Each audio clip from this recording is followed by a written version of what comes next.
मित्रों, आज की प्रेस वार्ता में आप सभी का स्वागत है।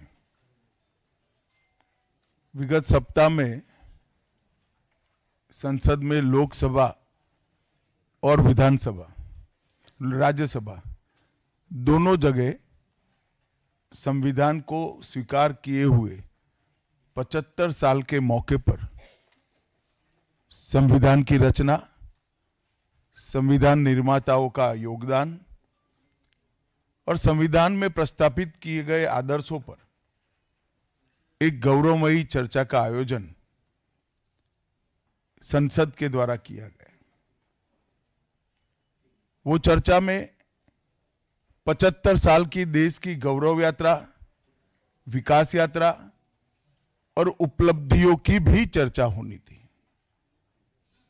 ये तो स्वाभाविक है कि जब लोकसभा में, राज्यसभा में पक्ष और विपक्ष होते हैं तो हर मुद्दे पर लोगों का नजरिया अलग अलग होता है, दलों का नजरिया अलग अलग होता है, वक्ताओं का नजरिया अलग अलग होता है। मगर संसद जैसे देश के सर्वोच्च लोकतांत्रिक फोरम में जब चर्चा होती है तब इसमें एक बात कॉमन होती है कि बात तथ्य के आधार पर होनी चाहिए और बात सत्य के आधार पर होनी चाहिए।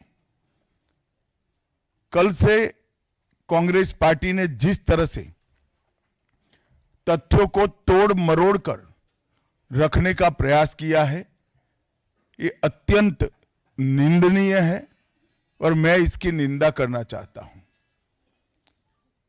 ये क्यों हुआ? क्योंकि भारतीय जनता पार्टी के वक्ताओं ने संविधान पर, संविधान की रचना के मूल्यों पर और जब जब कांग्रेस या भारतीय जनता पार्टी का शासन रहा तब शासन ने संविधान के मूल्यों का किस तरह से मूल्यांकन किया, संरक्षण किया और संवर्धन किया, इस पर फैक्ट के साथ भारतीय जनता पार्टी के वक्ताओं ने अनेक उदाहरणों के साथ जनता के सामने विषय रखे और उसमें वो तय हो गया कि कांग्रेस पार्टी आंबेडकर जी विरोधी पार्टी है, कांग्रेस पार्टी आरक्षण विरोधी पार्टी है, कांग्रेस पार्टी संविधान विरोधी पार्टी है, कांग्रेस पार्टी ने सावरकर जी का भी अपमान किया, कांग्रेस पार्टी ने आपातकाल डालकर संविधान के सारे मूल्यों की धज्जियां उड़ा दी, नारी सम्मान को भी सालों तक दरकिनार किया, न्यायपालिका का हमेशा अपमान किया, सेना के शहीदों का अपमान किया और भारत की भूमि तक को संविधान तोड़कर विदेशी देशों को देने की हिमाकत कांग्रेस पार्टी के शासन में हुई। जब ये पूरा सत्य उजागर हो गया तब कल से कांग्रेस पार्टी ने फिर एक बार अपनी पुरानी पद्धति को आजमाते हुए बातों को तोड़ मरोड़ कर और सत्य को असत्य के कपड़े पहनाकर समाज में भ्रांति फैलाने का एक कुत्सित प्रयास किया है। संसद में जब चर्चा हो रही थी, ये सिद्ध हो गया कि बाबा साहेब आंबेडकर का कांग्रेस ने किस तरह से पुरजोश विरोध किया था। बाबा साहब के न रहने के बाद भी किस प्रकार से कांग्रेस ने बाबा साहब को हाशिए पर ढकेलने का प्रयास किया। जब संविधान सभा अपना काम कर चुकी, चुनाव हुआ 1951-52 में और 54 में, दोनों बार कांग्रेस ने बाबा साहब को हराने के लिए कोई कसर नहीं छोड़ी। यहां तक कि फ्रेंडली चुनाव होता है, स्पिरिट वाला चुनाव होता है, ऐसा चुनाव भी नहीं था। विशेष प्रयास किया गया और वो उनकी हार को सुनिश्चित किया गया। जहां तक भारत रत्न देने का सवाल है, कांग्रेस के नेताओं ने कई बार खुद ही अपने आप को भारत रत्न दिए हैं। 55 में नेहरू जी ने खुद को भारत रत्न दे दिया, 71 में इंदिरा जी ने खुद को भारत रत्न दे दिया और 1990 में बाबा साहब को भारत रत्न तब मिला जब कांग्रेस पार्टी सत्ता में नहीं रही और भारतीय जनता पार्टी के समर्थन वाली सरकार थी। 1990 तक कांग्रेस पार्टी बाबा साहब को भारत रत्न न मिले इसका बड़े जतन से प्रयास करती रही, यहां तक कि बाबा साहब की जयंती को भी 100वीं जयंती को भी मनाने का मना ही कर दिया गया।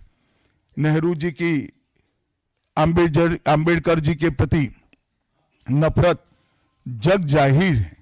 नेहरू जी की खुद की किताब selected works of Jawaharlal Nehru second series volume 16 इसके भाग 2 की पृष्ठ संख्या 532 पर एक पत्र का उल्लेख है, जब बीसी राव ने नेहरू जी को पत्र लिखकर कहा कि अंबेडकर जी मंत्रिमंडल से इस्तीफा देकर जाने का मन बना रहे हैं, तब नेहरू जी का ये जवाब था, अंबेडकर के जाने से मंत्रिमंडल में कोई फर्क नहीं पड़ने वाला है।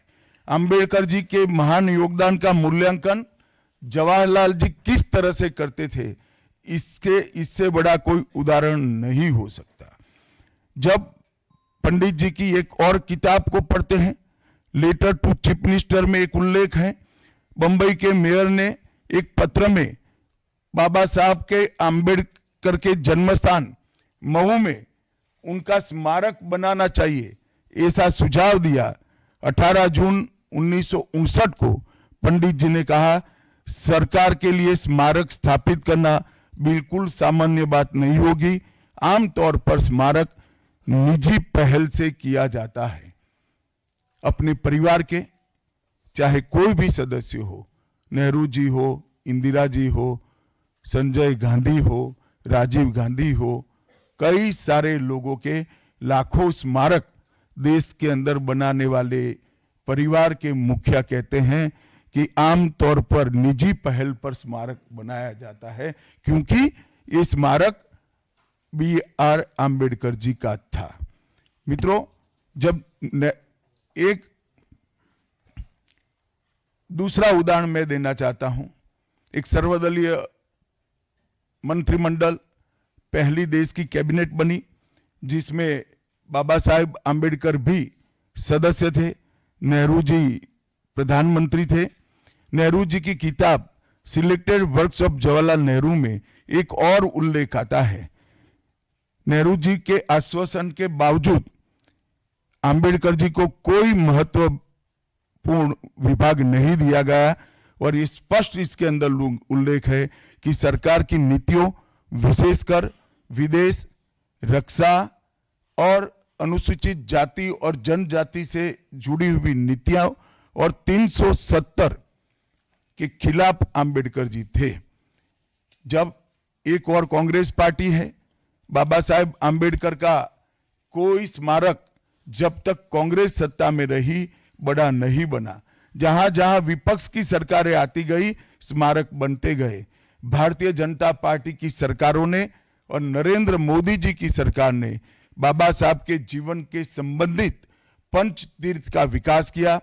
मध्य प्रदेश में महू, लंदन में वो स्थान जहां बाबा साहब पढ़ते थे, नागपुर में दीक्षा भूमि, दिल्ली में महापरिनिर्वाण स्थान और महाराष्ट्र के मुंबई में स्थित चैत्य भूमि का विकास करने का काम भारतीय जनता पार्टी की सरकारों ने किया।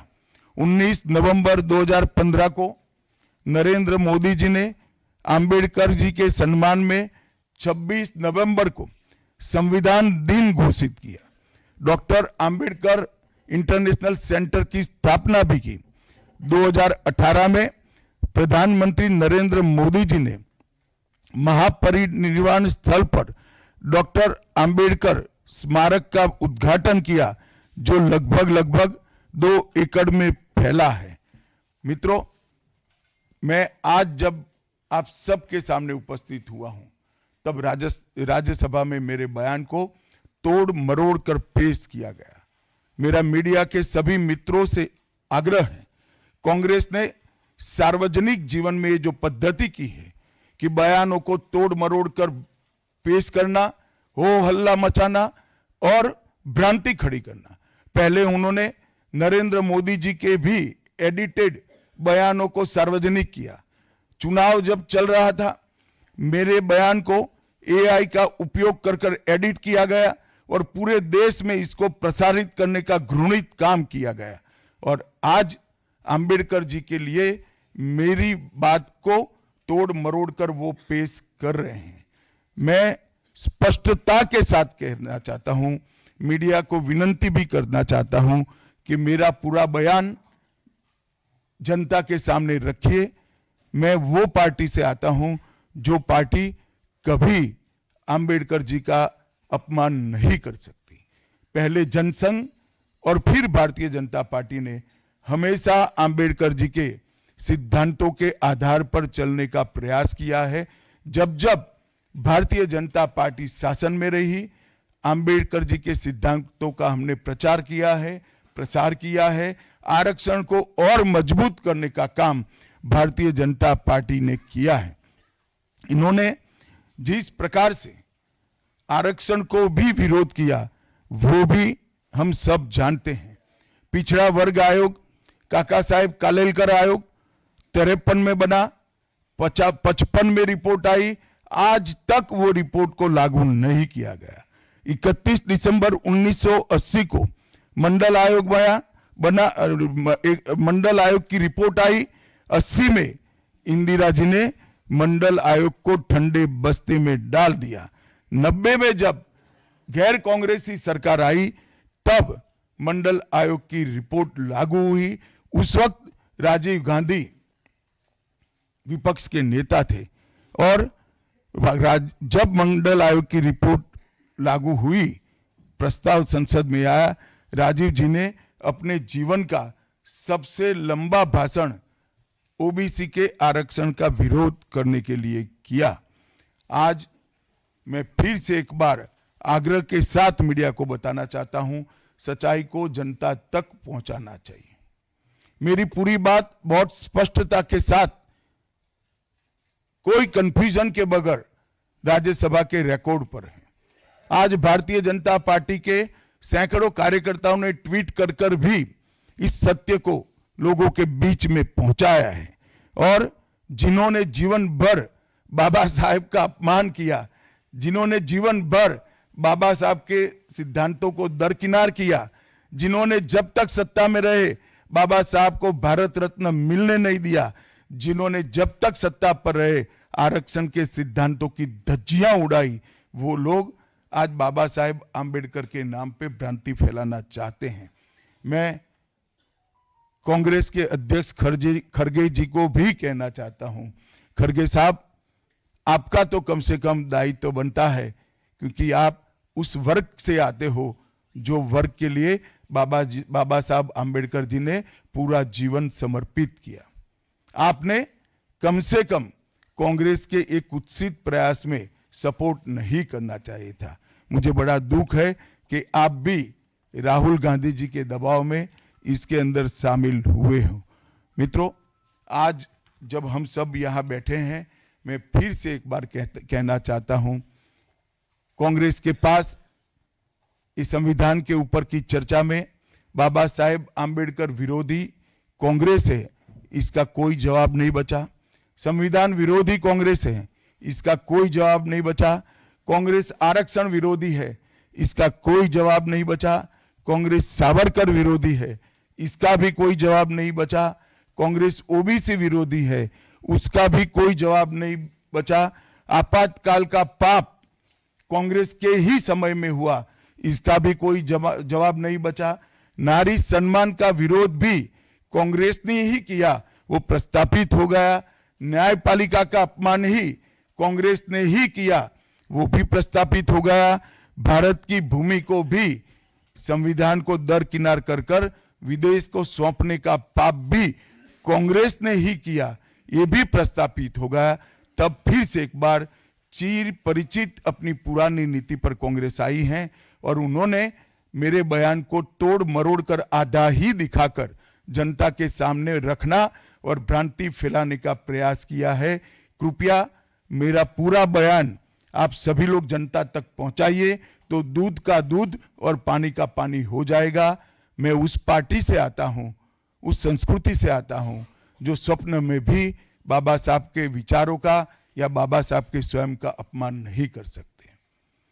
हम जानते हैं कि देश के संविधान को समावेशी बनाने में देश के पिछड़े वर्ग को, दलितों को, आदिवासियों को, गरीबों को और वंचितों को न्याय दिलाने के लिए और देश के लोकतंत्र की नींव को इतनी नीचे तक गहरी पहुंचाने में बाबा साहब का बहुत बड़ा योगदान है।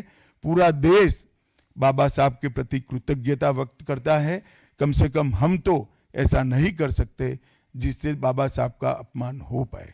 और मैं फिर से एक बार कांग्रेस के ये कुत्सित प्रयासों की घोर निंदा करता हूं और जो संविधान पर दोनों सदनों में चर्चा हुई, कम से कम भारतीय जनता पार्टी की ओर से चर्चा का स्तर मेंटेन करने का पूरा प्रयास किया गया था, विषय पर बोलने का आग्रह किया गया था और तथ्य के साथ बोलने का आग्रह भी हमारे सारे वक्ताओं ने किया था।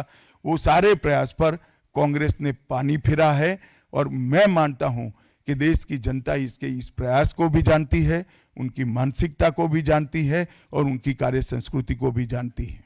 धन्यवाद। रविंदर जी।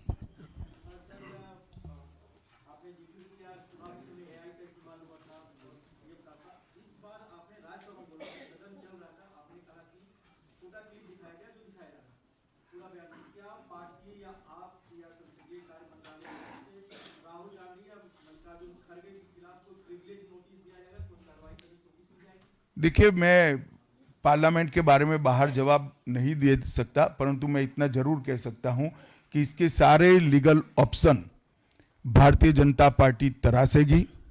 पार्लियामेंट